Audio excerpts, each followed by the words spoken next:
11వ తారీఖున పంపించాడు ఒక మెయిల్. ఇవాళ నేను చూశాను, ఆయన మళ్ళా మాట్లాడుతున్నాడు. నిన్న సుధాకర్ రెడ్డి గారు ఇక్కడే ప్రెస్ మీట్ పెట్టి చెప్పారు, 11వ తారీఖున కంప్లైంట్ ఇచ్చి మెయిల్లో గుంటూరు ఎస్పీకి పంపిస్తే 10వ తారీఖునే లీగల్ ఒపీనియన్కి పంపించినట్టు రాసుకున్నారు. ఫ్యాబ్రికేటెడ్. ఆయన 11వ తారీఖు మెయిల్లో పంపించాడు, 10వ తారీఖునే వీళ్ళు రిఫర్ చేశారు. ఏంటిది అంటే ఒక ప్లాట్, ఒక ప్రీ ప్లాన్డ్గా చంద్రబాబు నాయుడు గారు లోకేష్ గారు చెప్పడం, ముందే పంపించడం, టకటక పంపించేటువంటి కార్యక్రమం చేయటం. నేను 11వ తారీఖు, నేను 10వ తారీఖునే పంపించాను, పొరపాటున 11వ తారీఖు అని మా అసిస్టెంట్ దాని మీద నెంబర్ వేశాడు అని ఇందాక ఎక్కడో ప్రెస్ మీట్లో చెప్తున్నాడు. మెయిల్లో ఉంటుంది కదా ఎప్పుడు రిసీవ్ అయింది, 11వ తారీఖునే రిసీవ్ అయినట్టుగా మెయిల్లో చాలా స్పష్టంగా ఉంటుంది. ఏమైనా జామ్ అయిపోయిందా? 10వ తారీఖుని పంపిస్తే నువ్వు మెయిల్ దొరికిపోయావు. నువ్వు దొరకడం కాదు బాబు, పోలీస్ ఆఫీసర్లు కూడా దొరికిపోయారు. 10వ తారీఖున నువ్వు 11వ తారీఖును పంపిస్తే ముందుగానే లీగల్ ఒపీనియన్కి పంపించి, అసిస్టెంట్ డైరెక్టర్ ఆఫ్ ప్రాసిక్యూషన్ పంపించి ఇమీడియట్గా తెప్పించుకున్నావు లీగల్ ఒపీనియన్. ఇదిగో పలానా 307 పలానా సెక్షన్ వేసి ఇది కేసు కట్టేయచ్చు అని ఆయన పంపించాడు. మరి నువ్వు నెల దాకా ఎందుకు అయ్యావు? 11వ తారీఖుని ఎందుకు రిజిస్టర్ చేశారు పోలీసు అధికారులు? నేను అడుగుతా ఉన్నా, పోలీసు అధికారులను అడుగుతా ఉన్నా, ఆ కన్సర్న్ ఆఫీసర్స్ని ఎందుకు 1 మంత్ డిలే చేశారు? ఎఫ్ఐఆర్ మీకు చేరిన తర్వాత 1 మంత్ ఎందుకు డిలే చేశారు? ఎందుకు చేశారో మాకు తెలుసు. మాట్లాడుకున్నారు, జగన్ గారి మీద కేసు పెడదామా, రాంబాబు గారి మీద కేసు పెడదామా, ఎవరి మీద కేసు పెడదాం అని లోకేష్ గారు, చంద్రబాబు నాయుడు గారు, రాజు గారు 1, 2 సార్లు 3, 4 సార్లు ఆలోచించుకున్నారు. పైనుంచి కింద దాకా యంత్రాంగాన్ని సమాయత్తం చేసుకున్నారు. 11వ తారీఖుని కేసు రిజిస్టర్ చేశారు. ఏమిటి అన్యాయం అని అడుగుతా ఉన్నా. ఇది రెడ్ బుక్ అమలు చేయటమా లేక లా అండ్ ఆర్డర్ను కాపాడటమా? ఒక్కసారి ఆలోచించవలసిందిగా నేను ఈ సందర్భంగా రాష్ట్ర ప్రజానీకాన్ని కోరుతున్నా. దానితో పాటుగా పోలీసు అధికారుల్ని కింద నుంచి పైదాకా నేను ఒకటే చెప్పదలుచుకున్నా, పరిశీలించుకోండి. ఫాల్స్ కేసులు మీరు పెడుతున్నది ఎవరి మీద? రాష్ట్ర మాజీ ముఖ్యమంత్రి మీద. అంతేకాదు 2 ఐపీఎస్ ఆఫీసర్ల మీద, మీలాగా ఐపీఎస్ చదువుకొని మెరిట్లో వచ్చినటువంటి వ్యక్తుల మీద, ఒక డాక్టర్ మీద, మహిళా డాక్టర్ మీద మీరు కేసులు పెడుతున్నారు. ఎవరి ప్రోద్బలం? న్యాయం అయితే పెట్టండి, తప్పలేదు. If it is genuine, we have to register the case against anybody, no problem at all. Political ప్రెషర్కు మీరు లోనై కేసులు పెడితే అయిపోదు అప్పుడే కథ. చాలా కథ ఉంటుంది. కాలం గిర్రె తిరిగి వస్తుంది. 5 సంవత్సరాల్లో నెల 15 రోజులు అయిపోయింది. మళ్ళీ కాలం గిర్రె తిరిగి వచ్చేటటువంటి పరిస్థితి ఉంటుందనే విషయాన్ని మర్చిపోతున్నారు. గుర్తుపెట్టుకోమని మనం చేస్తున్న ఫాల్స్ కేస్ 3 సంవత్సరాల క్రితం జరిగినటువంటి వ్యవహారాన్ని అంతవరకు ఏమి లీగల్ ఫైట్ లేకోకుండా, కేసు పెట్టుకోకుండా, ప్రైవేట్ కేసు పెట్టుకోకుండా, ప్రభుత్వం వచ్చిన తర్వాత ఆయన మళ్ళా ఎమ్మెల్యే అయిన తర్వాత, అధికార పార్టీ ఎమ్మెల్యే అయిన తర్వాత చంద్రబాబు నాయుడు గారి ఆశీస్సులతో లోకేష్ యొక్క సారథ్యంలో మీరు ముఖ్యమంత్రి గారి మీద, మాజీ ముఖ్యమంత్రి గారి మీద, 2 ఐపీఎస్ ఆఫీసర్ల మీద, ఒక డాక్టర్ మీద, ఒక పోలీస్ అధికారి మీద మీరు కేసులు పెడితే ఈ పాపం ఊరికే పోదు. ఇదే కబళించి వేస్తుంది. గుర్తుపెట్టుకోమని మనం చేస్తున్నా. రాష్ట్రంలో ఉన్నటువంటి న్యాయ కోవిదులు, రాష్ట్రంలో ఉన్నటువంటి ప్రజానీకం, మేధావులు దీని మీద చర్చించవలసినటువంటి అవసరం ఉన్నది. ఇలాంటి ఫాల్స్ కేసెస్ మీరు పెడుతున్నప్పుడు దీన్ని చర్చ జరగవలసినటువంటి అవసరం ఉంది. న్యాయవాదులందరూ కూడా దీన్ని ఆలోచించండి. ఇలా అయితే అన్ని కేసులు పెట్టచ్చు. ఎప్పుడో 10 సంవత్సరాల క్రితం జరిగింది కూడా ఇవాళ కోర్టు చేసి పెట్టేసి లోపలేసేయచ్చు. ఆలోచించవలసిందిగా ఈ సందర్భంగా నేను కోరుతూ, ఇలాంటి పిచ్చి చేష్టలు చేయటం వల్ల మీకు ఏ విధమైన లాభము లేకపోగా తీవ్రమైన నష్టాన్ని ఈ ప్రభుత్వం ఎదుర్కోబోతుంది రాబోయే కాలంలో.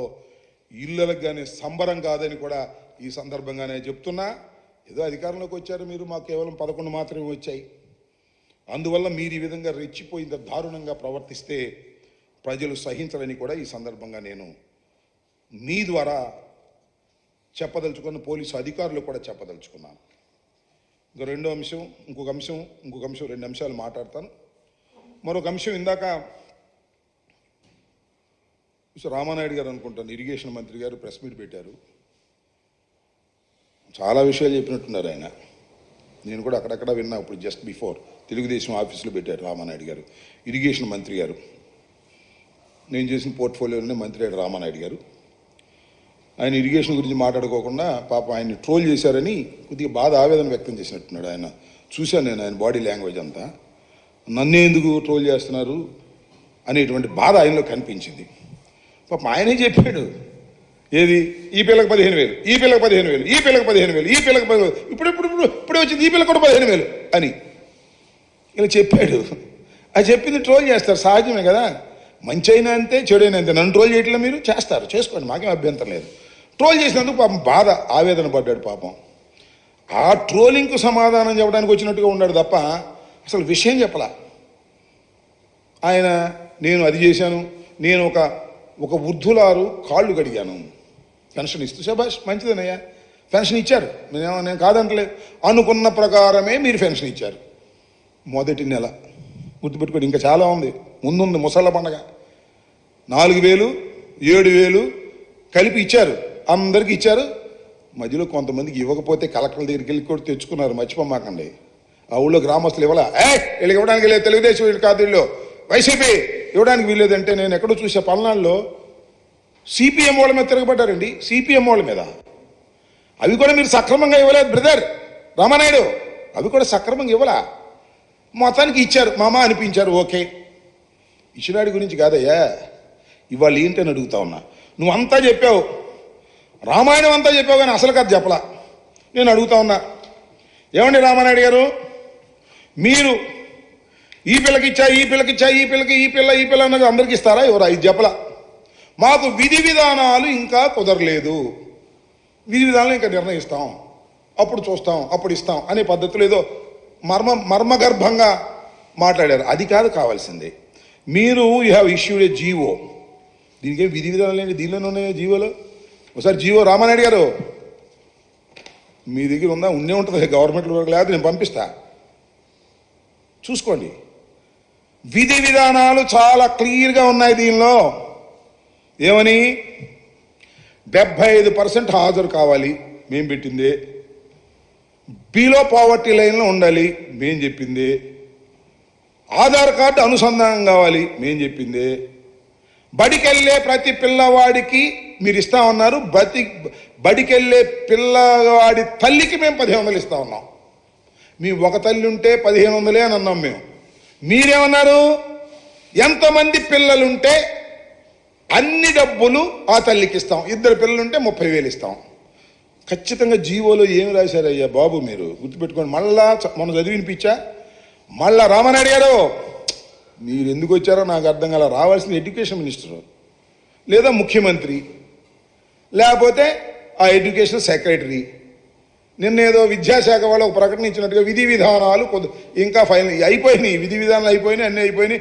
మీరు ఇంకా విధి విధానాల దగ్గరే ఉన్నట్టున్నారు. వాళ్ళు డబ్బులు పంచే పరిస్థితిలో ఉన్నట్టుగా లేరు. మీరు డబ్బులు ఈ అమ్మఒడి దీని పేరు ఏమన్నారు, తల్లికి వందనం వేసే పరిస్థితుల్లో మీరు కనపడలేదు. చూడండి నేను చెప్తున్నా. As a part of government assured flagship program, the government under Talliki Vandanam scheme is providing financial assistance of rupees 15,000 for annum to each mother or recognized guardian who is below poverty line household and sending their children to schools, colleges, that is from class 1st to 7th. ఇక్కడ ఏమన్నారు మీరు? చాలా ఫర్ యానం each mother are recognized guardian. Each mother అంటే ప్రతి తల్లికి 1,500 చాలా క్లియర్గా ఇచ్చారు. దీన్ని సరి చేస్తారా? అది చెప్పడం. విధి విధానాలు కంప్లీట్ కాలేదండి, తూచి వేగంగా అలా చెప్పి వెళ్ళిపోయి తప్పుకుపోయేటటువంటి ప్రయత్నం చేస్తున్నారు. మీరు ఇప్పటికైనా స్పష్టంగా రామానాయుడు గారు చెప్పవలసింది, చెబితే చెప్పనివ్వండి, మాకు అభ్యంతరం లేదు. చంద్రబాబు నాయుడు గారు కానీ, ఎడ్యుకేషన్ మినిస్టర్ లోకేష్ గారు కానీ, మేము ఈ జీవోను మారుస్తాం. జీవో లేకుండా చేస్తారా? జీవోను మారుస్తాం. ప్రతి తల్లికి కాదు, ప్రతి విద్యార్థికి, స్కూల్కి వెళుతున్న ప్రతి విద్యార్థికి 1,500 చొప్పున ఎంతమంది పిల్లలు వెళుతుంటే అన్ని 15,000 మేము ఇస్తాము అని చెప్పి మీరు మార్చిన రోజునే మిమ్మల్ని నమ్మశక్యమవుతుంది తప్ప లేకపోతే మీరు బుడవాగా కొడుతున్నట్టు అర్థమైద్ది. ఇది సింపుల్. దీన్ని మీరు చెప్పుకోకుండా మేమేదో అది చేసాం ఇది చేసాం 4,000 ఇచ్చాం 7,000 ఇచ్చాం ఇచ్చారు, ఓకే. ఇసుక కూడా ఇస్తున్నారు, బ్రహ్మాండమైన ఇసుక. ఉచిత ఏంటది, ఉచిత ఇసుక ఇక్కడ అమ్మబడును. ఏంది ఇది? ఉచితమైన ఇసుక ఇక్కడ అమ్మబడును. ఎంతకు అమ్ముతారు? 1,300 రూపాయలు టన్ను ఉచిత ఇసుక. ఉచితమైన ఇసుకను అమ్ముతారంట వాళ్ళు. ఇది మీ పరిపాలన. ఇది ఒకసారి మీరు గుర్తుపెట్టుకోమని కూడా ఈ సందర్భంగా మనవి చేస్తున్నాను. ఇప్పటికైనా నేను ఈ ప్రభుత్వాన్ని చాలా స్పష్టంగా అడుగుతా ఉన్నా, ఈ జీవోను మారుస్తారా లేదా? విధి విధానాలు కంప్లీట్గా ఉన్నాయి దీనిలో. మీరు నాలిక మడతేసి తప్పుకోవడానికి ప్రయత్నం చేస్తున్నారు. అందువల్లే ముఖ్యమంత్రి గారు కానీ ఇంత పెద్ద ప్రోగ్రాం, ఇంత ఫ్లాగ్